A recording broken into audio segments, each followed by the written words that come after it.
Hey everybody, Professor Dust here. Wanted to offer an instructor introduction video so that we could just start to get to know each other a little bit better, and that wanted to have that opportunity to talk about my philosophy and where I'm coming from and some of my background, so that will hopefully help make better sense of the way the class is structured and the content selections and the whole approach with the class at large. So I'm originally from Indianapolis, and I went to a small private school where a lot of the students actually went to Miami. So I've been visiting Oxford since I was 16 years old, watching hockey games and hanging out in all the same corners of the Oxford campus, although it's changed a lot for many, many years.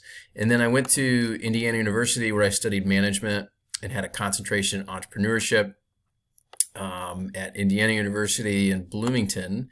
And then when I graduated, I worked for the family business, which was in employee benefits and healthcare administration. And I did that for 5-6 years, mostly in actuarial consulting. But I also did a little bit of everything. I managed other people, and I managed a department. I did some marketing, did research, did sales and marketing, so a little bit of everything. And then towards the end of that stint, I did my evening MBA, also at Indiana University at the Kelley School of Business, but I did it in the evenings in Indianapolis, and really was trying to figure out what was next, and wanted to kind of make my own path and get away from the family business.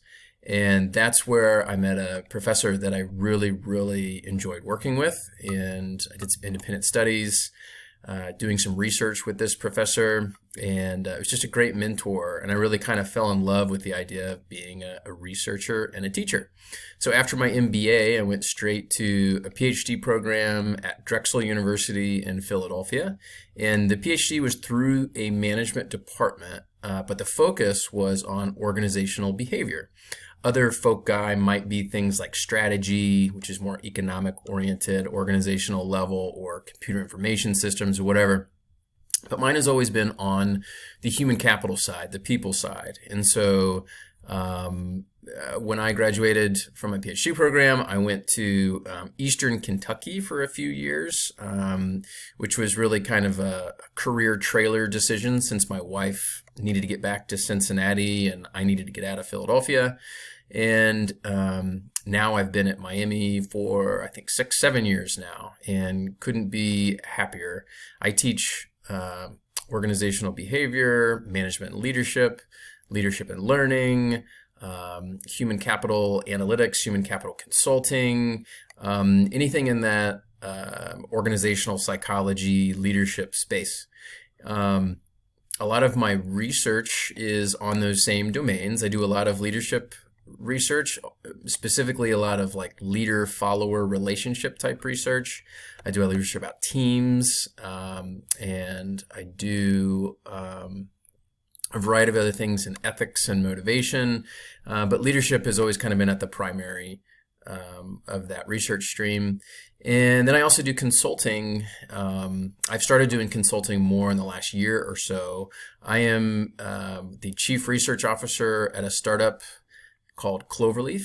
And Cloverleaf, it's now about 3 years old. They're working on their Series A funding. And so I have a fractional consulting position there, where about a half day a week, I participate and give direction and guidance and report back on a few projects. And it's been wonderful because it's an HR tech company, really. It's an integrated performance development platform that overlays a lot of human capital assessments. And I'm really into human capital assessments. I think it's a great way to engage in self-awareness and self-leadership and understand more about how you might offer better value within teams and your organization at large. So it's been a great match, and it's been a lot of fun because it's helped extend my network. It's been really helpful in coming up with research ideas. I've integrated lots of cases and ideas from that consulting experience into my class. And so I really embrace what Dean Jenny Derrick would call the ecosystem of business, and that you have your teaching and your research that really grounds you in the forefront of what's accurate and being very specific in how to contribute from a theoretical standpoint. But then there's also the practical application and the ability to teach others in the classroom, and having that experiential mentality and being able to be the most up to speed on pedagogical best practices for helping people learn. And the third leg of that ecosystem stool being out there in the community and understanding what's going on the forefront of business. And in my case, what's going on the forefront of human capital and organizational behavior conversations. It's important to know what people are thinking about right now and the types of issues that managers and leaders and employees are having at large. So I've started doing that and integrating a lot of those learnings into the classroom. I do try and communicate a lot of the things that I'm interested in, not just through the academic literature, but also through what I would call more popular press outlets. So Business Insider, Psychology Today, I have a blog column there. I put a lot of stuff on my website, scottduss.com. I create assessments that are free and validated and that anybody can use for self-development purposes. I also have a newsletter that I put out every 2 weeks. That will take an evidence-based perspective of some timely topic of interest. And so email that out to subscribers, and then also summarize what I would call shorter blog posts that I also post on social media, my website, etc., to try and fulfill this spectrum of more of the sound bites to give people ideas, all the way to the other side of the extreme of contributing to social science through academic research. And so it's very helpful to kind of have that broad spectrum of outlets, and then tailor it to what you guys are doing in the classroom to give you some ideas for what to consider, what to think about.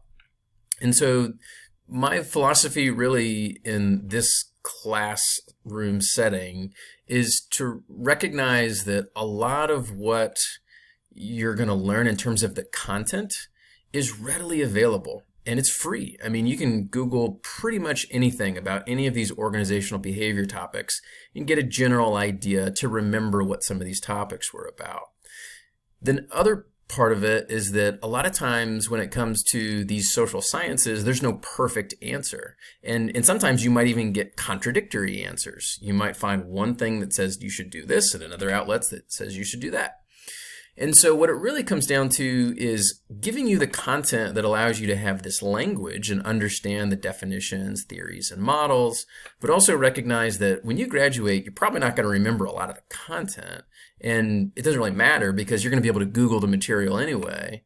What really matters is that you're able to apply the material in a way that helps you think differently.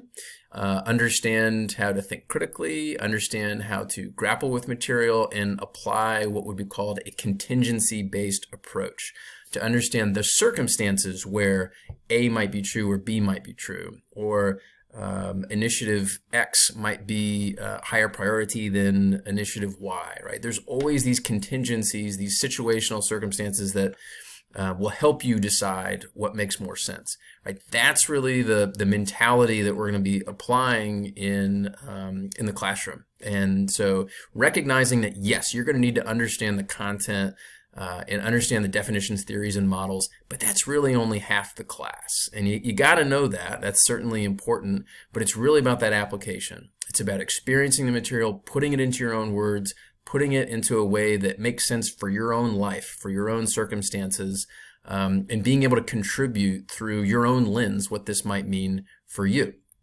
So my hope is that when you get through this class or other classes that I might teach, you can carry forward with you a new mentality, a new way of thinking, a new way of learning that's going to help you when you graduate. Again, because when it's all said and done, I'm not really helping you if I'm telling you things that you can just do a Google search on later, right? So that's kind of my philosophy for how we're going to approach everything that we do in this class. So always know that you can reach out, whether it's content-specific questions or to just get feedback on how you're doing and how you're doing and approaching and grappling with some of these challenging questions. You're going to get lots of feedback through discussion forums, and you're going to get lots of feedback on your assignments and your presentation.